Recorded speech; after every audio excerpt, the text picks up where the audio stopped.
But redressing the situation here because of what could be turned into a clinical condition from the point of view of psychiatric understanding need to be redressed. Because up until we think about ourselves as, I'm sick. No, nobody is ever sick. Nobody. I know it's that the body is subject to so many things, constantly. So we have to constantly elevate ourselves. Nobody is ever sick. There's constantly something trying to adjust itself.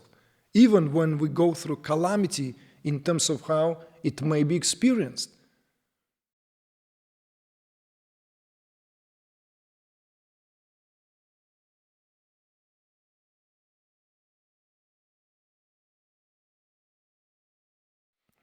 Dear Igor, dear Flowing Wakefulness team, as I signed up for tomorrow's evening darshan, which is now, I just wanted to disclose that I'm still undergoing psychiatric medical treatment for my catatonic schizophrenia diagnosis. During the florid phase of the psychosis, I would not properly function in the world, have the feeling of being totally spaced out, downloaded negative energies, eat too little, and have the urge to pray constantly. There seems to be psychological defects in my sense of self that show themselves in a lack of self-assertion, weak ego, boundaries, and emotional disconnection from others. Possibly, I represent a case in which the awakening of Kundalini and psychiatric condition go hand in hand. I am yet to encounter one person who can reconcile these two seemingly contradictory sides of what is going on in an integral and holistic understanding. Because I'm hesitant to bring up a question in an open space due to the stigma and misconception associated with this, I would greatly appreciate any suggestion from you on how to support this process so that I can actively fight off my psychological condition and come into the complete scope of what it means to be a fully fledged human being. And the sentiments of appreciation. So,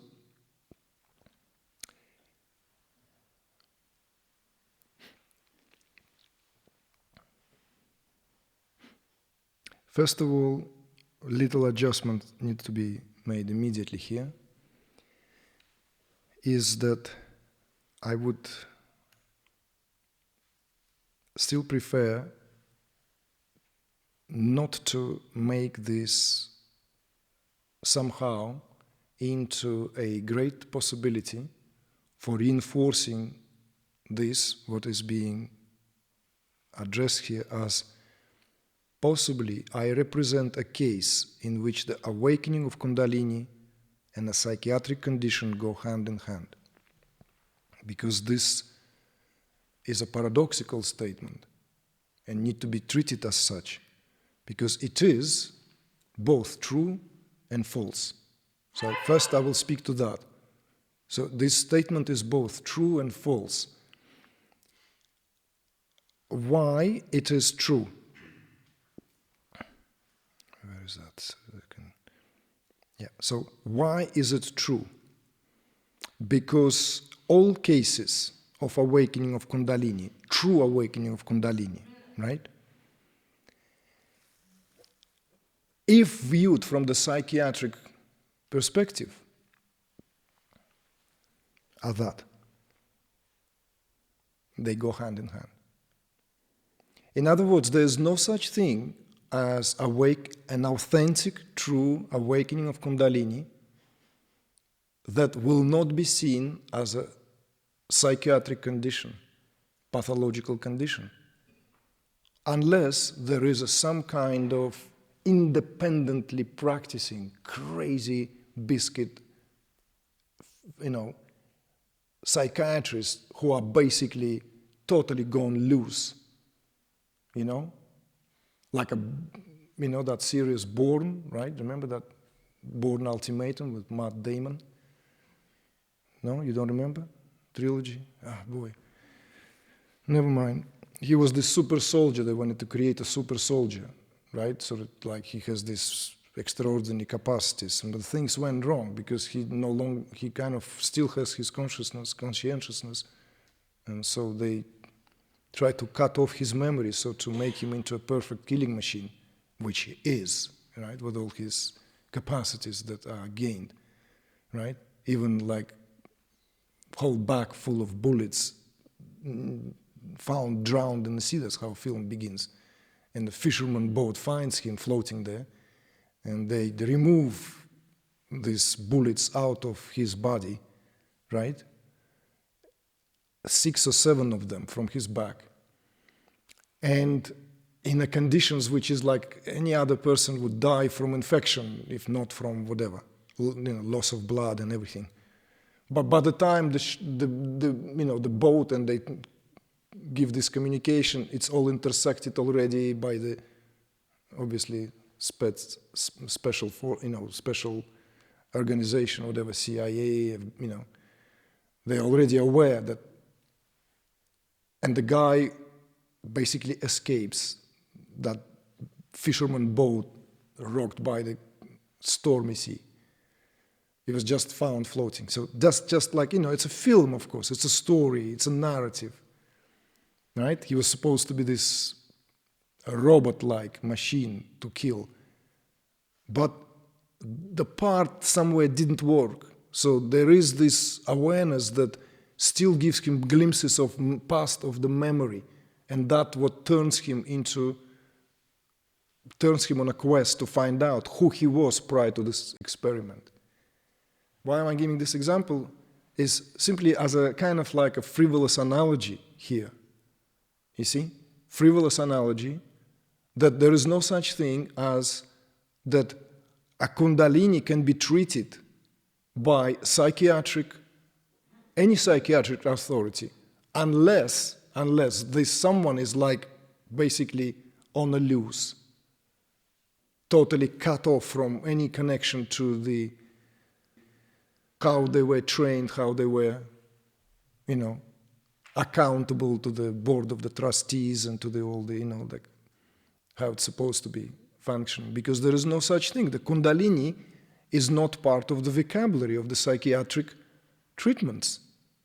There's no such thing as Kundalini in the psychiatric vocabulary. So this is why I say this statement is true. This statement is true from that point of view. But it is also false simultaneously because what Kundalini represents. Because Kundalini is consciousness. So it is not that something wrong with consciousness that causes this psychiatric condition.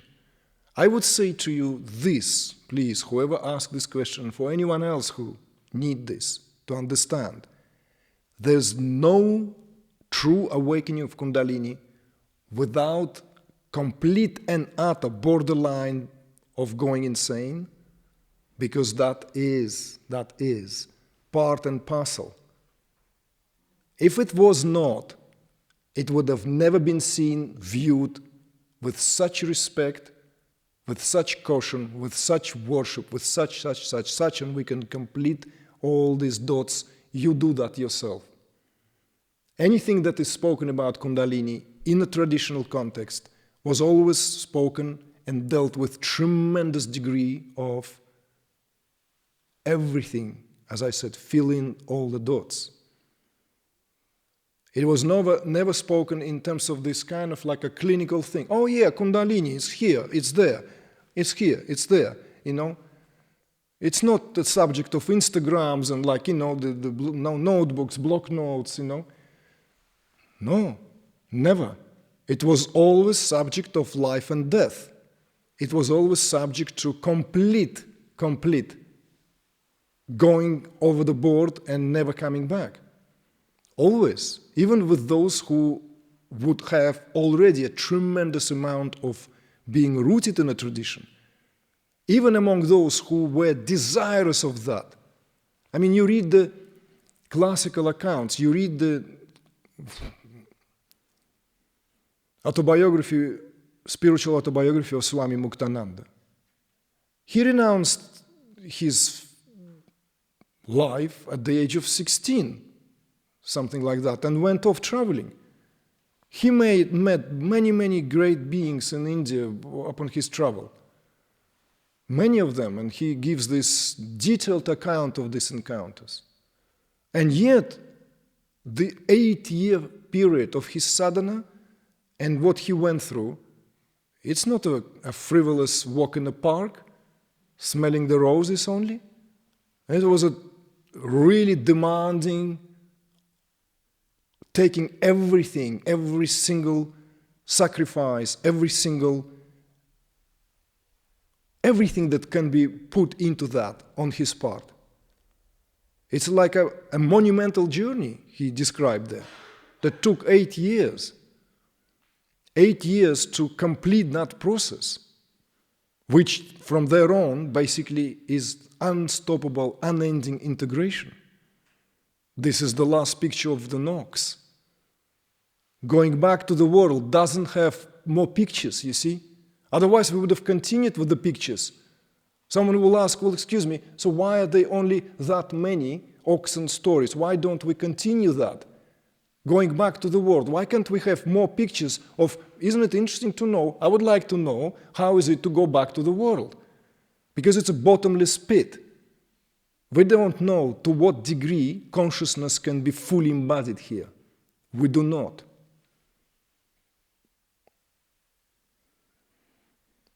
There are passages, there are these like boastful expressions. Obviously, they are needed in scriptures among the so-called tradition of the Cedars, the perfected beings, those who are liberated whilst alive, those Jivan Muktas. And in this scripture, in that scripture, or in this revelatory, how this being exclaims. In the Vashishta Yoga you can read that, in the Ashtavakra Gita you can read that, in the Upanishads, in the Puranas, in the Aranyakas you can read that. Let me live for thousands of years or let me die right now makes no difference. Exclamation of a Siddha. Because I'm consciousness. I'm already limitless. What does it mean? What does it mean to me being in this body? Let this body drop off. Or let it live for God knows how long. These are exclamations of the liberated being. When you read those exclamations, right, they are creating this analogous, because we find ourselves, right, we resonate with this explicable sense of utter and utter audacity to speak like that. No? Some of you have come across this, and it's plenty, I'm just saying, it's plenty out there. This particular kind of admonition to oneself, explicitly stating, let me live God knows how many thousands of years, let me drop dead now. You see? Hopefully, and we trust that this is being spoken sincerely, it's not some kind of bravura put on. That like, if, push come to the shove, oh, actually, excuse me, I would like to live for another 20 years, I've been a renunciate, now let me catch up, there are nice watches in the market, and there's a bit of jostling around, still want to drink some tea and have a schmoozy and have a kissy, and... No, let me drop dead now. I'm consciousness. These are Cedars, perfected beings. And you read that, and your heart expands there. It's like, yeah, what the No more swearing. No more swearing. I only said, what the So, what is it all? You see? No, this is also needed. This is part of that required realization. But then, you later learn, because this is needed. In your sadhana, it was needed. In your sadhana, when you were squeezed, like you think you're opening up, and you open up, and this and that, heart open, you walk around, yeah, Piccadilly Circus, everything is circus, but and then you go back and, rent this, how am I going to do it? This, where is investments? Dividends, do. Suddenly like, so you read that, you are instilled again with that strength. But then later on, you come across other information. You come across this, apparently, it's good to live deep into the old age. Why? Because there is something about this physiology, something the way the consciousness is here. The older you get, the more juice, not less. Because the juice is different. You may no longer be under the sway of all this, what rattles the house all the time. I can tell you, there's much greater freedom from all the desires now. Whilst these desires just as perky sometimes as when I was 18. But back then it's just like you're completely like whoosh and you swoosh and you're like, nowhere home suddenly. No, now you experience that and it's like, yeah, fantastic. What else have you got? No? Goodbye. So there is something to that. And then apparently the longer, and this is why realization you have to claim that, the more it is savored, the deeper it goes, the deeper it goes, the deeper it goes. So embodiment is not something like now measured by a cup's capacity to hold the amount of liquid. It's not in that manner. We don't know that capacity. When Maharishi Mahesh Yogi had 1 month in the body, and when he renounced everything and he said, my duty to Gurudev is done, he said that, he spoke these very words on his birthday on January 12, 2008. And by February 5th, he was no longer in the body. So he already laid it all out. This is it. I'm leaving. And inside the circles, and this was recorded, and I watched that in the recording, where Maharishi says, unfathomable is the state I'm in. And he was 90-something already, 92. Unfathomable is the state I'm in.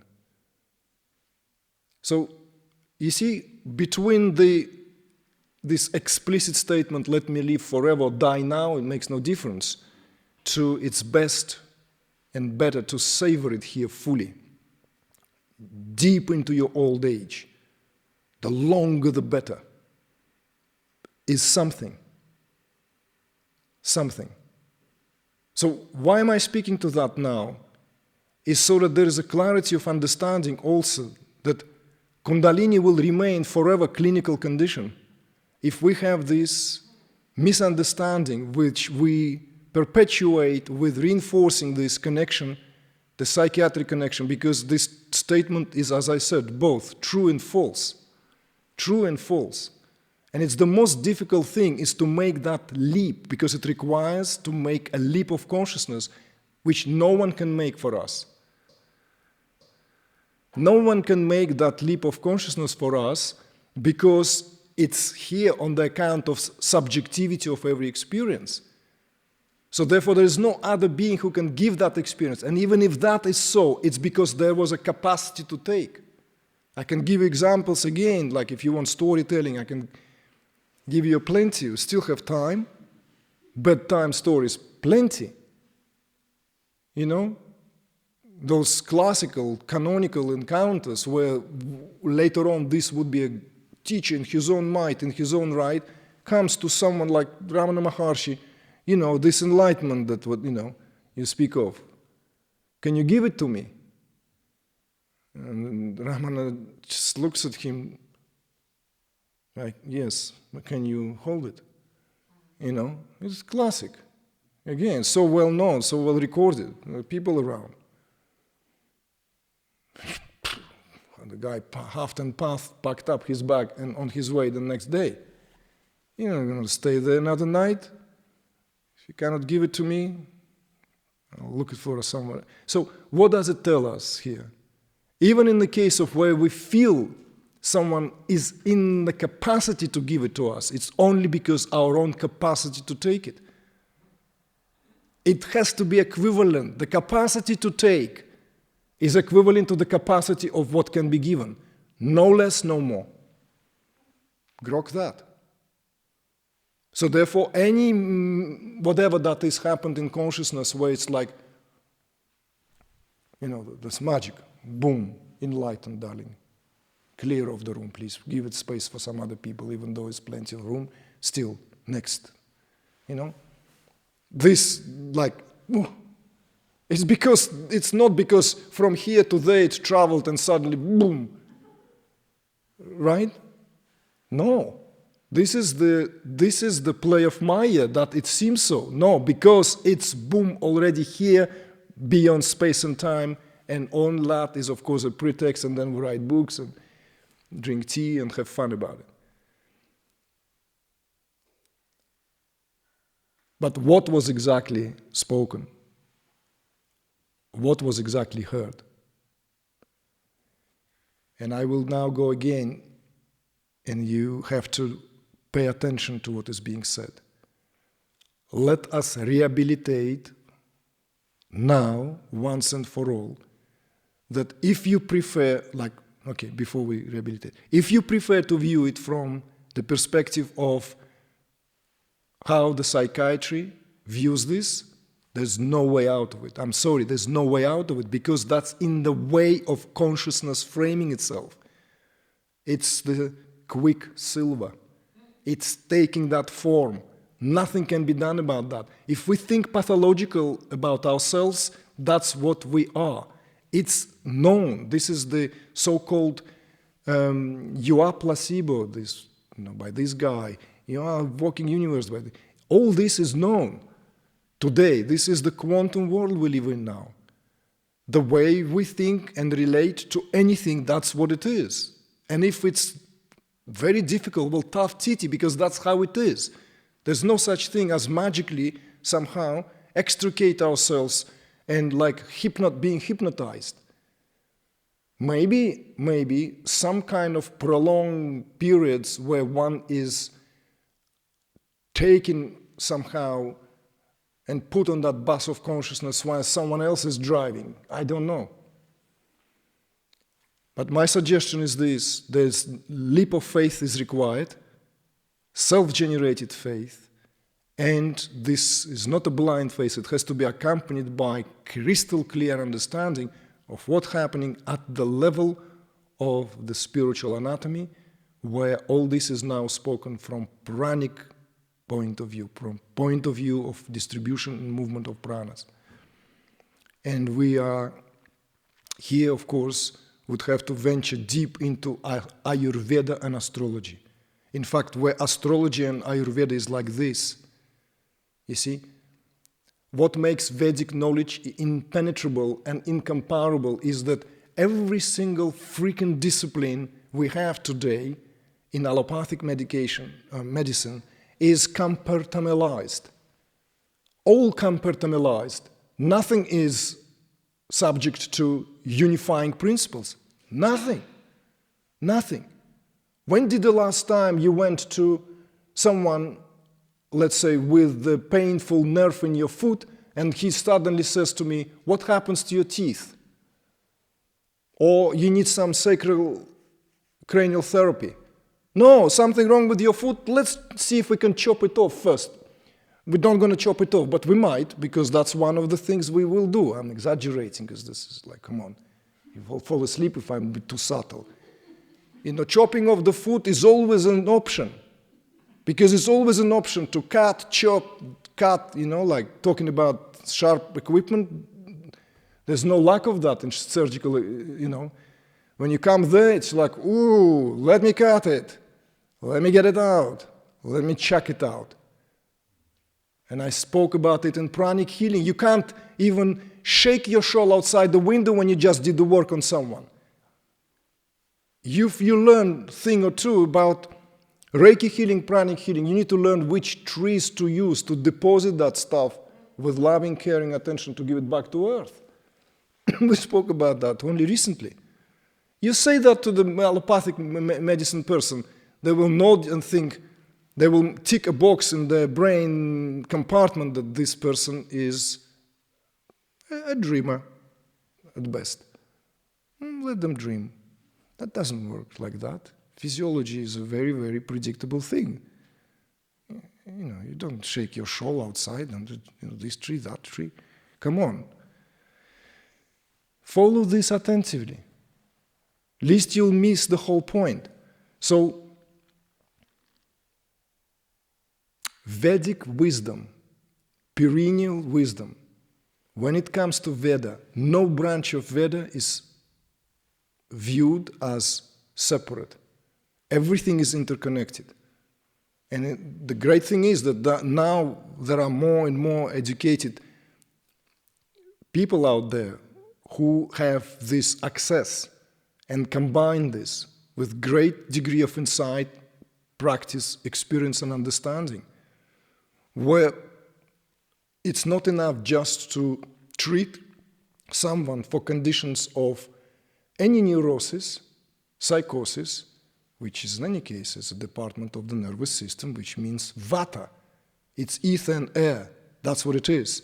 In any of the disorder which comes under that will be treatment of deeply disturbed vata. Take my word for that. You go to a proper Ayurvedic physician, someone who is preferably Vaidya level, and you would be diagnosed in a different way, not as a pathology and you are going nuts, you have schizophrenia, catatonic schizophrenia. I don't even know what the hell that is. Is it an entrance in the book now? Catatonic?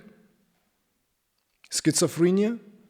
I know there are many different types of schizophrenia, but all of these schizophrenias is one way or another deviation in the functioning of pranas in the body, where vata has been repeatedly misplaced, so it reaches chronic condition.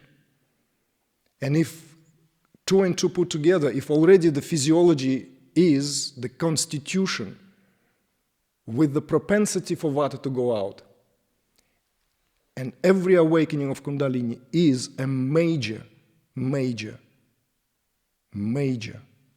impact on the nervous system and jolts vata out of its seat always. Just as delivering a baby. Delivering a baby. You know how long this women in this room, who have children, no doubt, this is known, this phase, very important phase, all the psychological disturbances that woman goes after childbirth.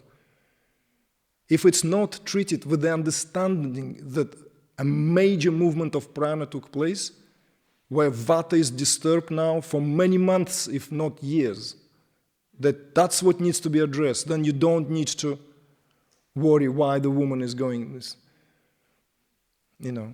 baby, what is it called?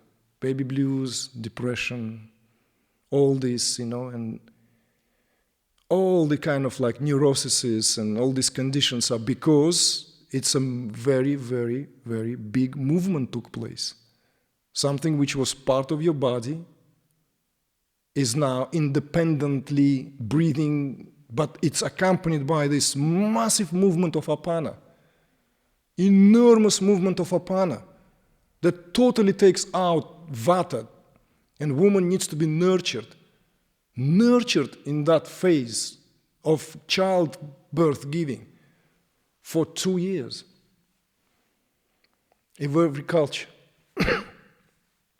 Note, quickly, hurry up, darling, hurry up, put yourself, get your act together, okay? You've got 1 year and then, work. Let us work, let us achieve, let us, Don't even start me here, I will have a fantastic finale how effed up our culture is in terms of this, what we're now experiencing and calling it liberal democracy and everything, where we all just personalized our life to such degrees that we basically think we can now outsmart how nature works. See? And I don't care if I'll be held accountable for being this autocratic, whatever, because I've been told that already, that I've been apparently said many years ago that women cannot awaken. And that kind of gone as a gossip underground, only to start reappearing. And in this conversation, it was a subject of conferential talks even. So back to this, what we spoke just now. Vata is to be addressed, not just for now, not just for a month, not just... It will be a proper rehabilitation of Vata, because that's what rules nervous system. And most likely, astrology here is to be consulted and used properly, because it could be the depth of that, because, you know, you go into a crashed course of Vedic astrology. We have now in our own team Flowing Wakefulness Vedic astrologists. And you will see that there are even planetary combinations where our psyche will most likely be affected. There is already a predisposition. So now you put these things together. From the clinical perspective, you are nutcase and you will be treated and suppressed and everything. And there's no other entrance in the system of the books, because that's what it is. But from the holistic perspective, it's simply something that needs to be managed properly. So I appeal to you again, take it into your hands, and there is no easier way to go about it, but at least you truly work and truly find a way home and to rehabilitate yourself from all this. There's no need for that. No need for all this suffering. Let's turn the whole thing. Let this whole suffering be seen as a leitmotif, a prelude to reclaiming that what is truly yours. So this is, you've asked for some suggestions, these are my suggestions, to go Vedic way about this. It will be a prolonged phase of rehabilitation, because when Vata goes chronic, Vata is easy to treat when it's a surface level of affairs. But when Vata goes chronic, then it will require a more prolonged therapy, but it's all doable. And the insights that astrology will bring will point out how this can be propagated with some subtle methodologies. subtler methodologies. Propagating certain planets, their energies, their vibrations, so that to ease up the karmic impact.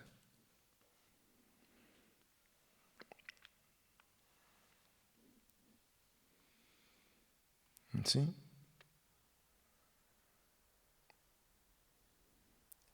Saturn and Moon in combination, that's what affects our psyche the most, what affects our mental condition the most. It's the Moon, because obviously Moon rules the mind, and Saturn here rules nervous system, rules Vata. It rules skeletal structure.